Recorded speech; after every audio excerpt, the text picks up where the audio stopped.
Before we begin, I want you to close your eyes and imagine something.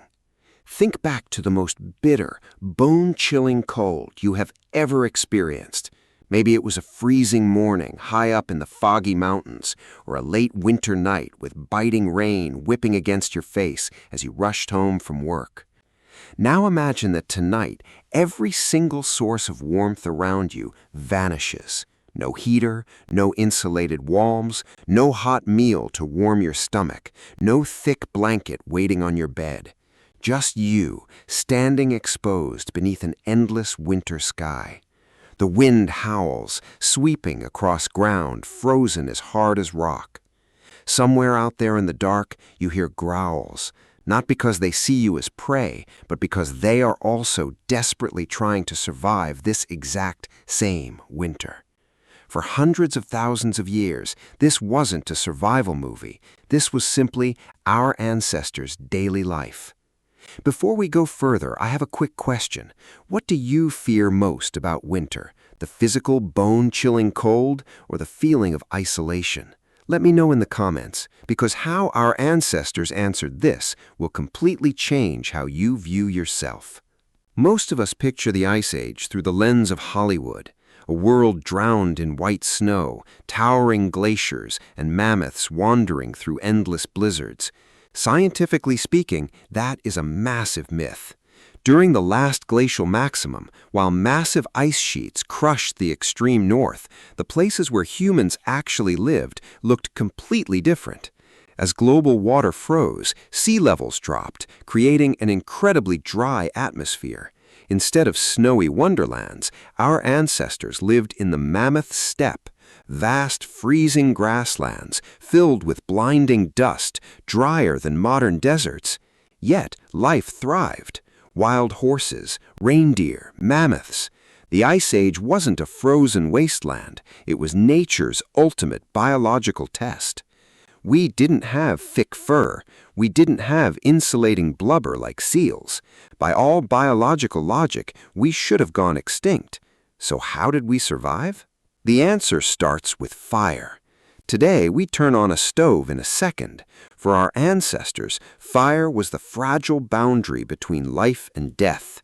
At Wonderwork Cave in South Africa, archaeologists found ancient layers of compacted ash. This reveals a fascinating truth. Early humans didn't just start fires daily, they cultivated them. Creating fire took massive calories, so hunter-gatherer tribes assigned fire keepers or carefully carried glowing embers wrapped in damp leaves during long migrations. But the real educational twist is this. Fire didn't just change the temperature, it fundamentally changed the human brain.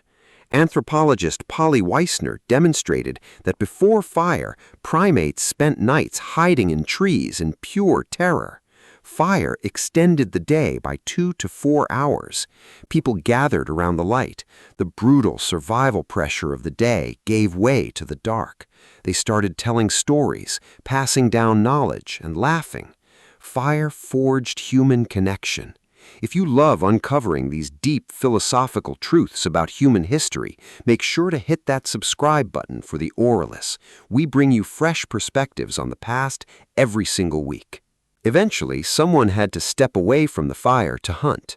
That is when we relied on humanity's very first engineering technology, clothing. We didn't evolve fur, we stole the survival strategies of other species. In Siberia, archaeologists have discovered bone sewing needles dating back over 40,000 years, complete with microscopic, intricately carved eyes. Picture someone sitting meticulously by the firelight, piercing tiny holes and threading tough animal sinew through hides, not for fashion, but for thermodynamics. They sewed multiple layers, turning the fur inward to create tiny air pockets that trapped body heat, exactly how modern down jackets work.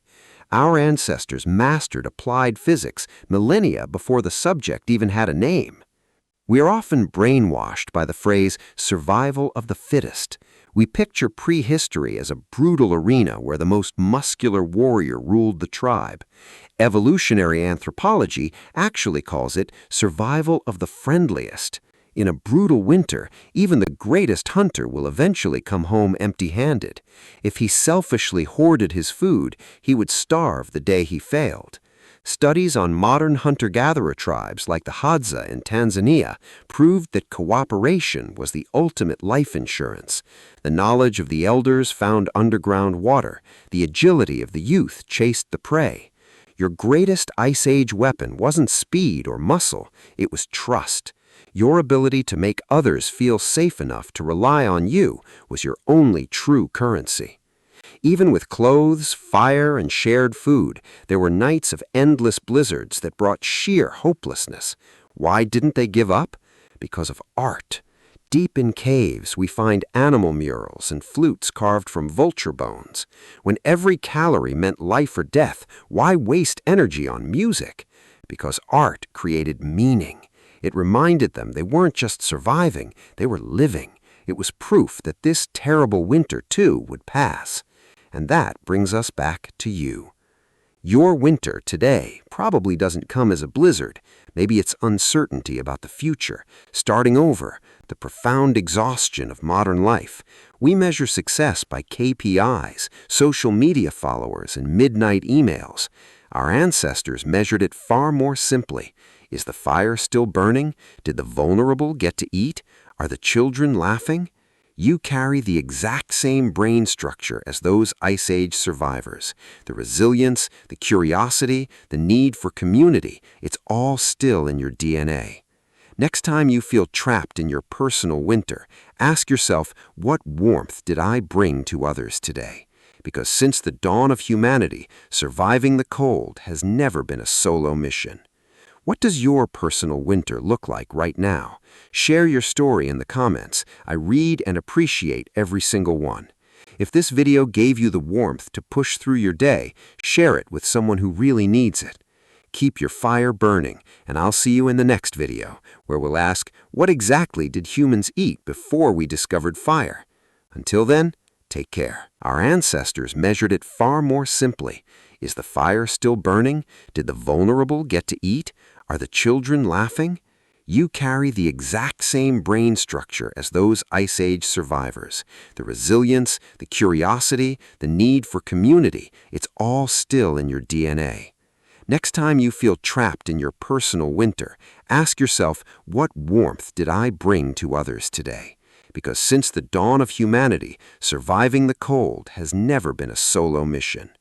What does your personal winter look like right now? Share your story in the comments. I read and appreciate every single one.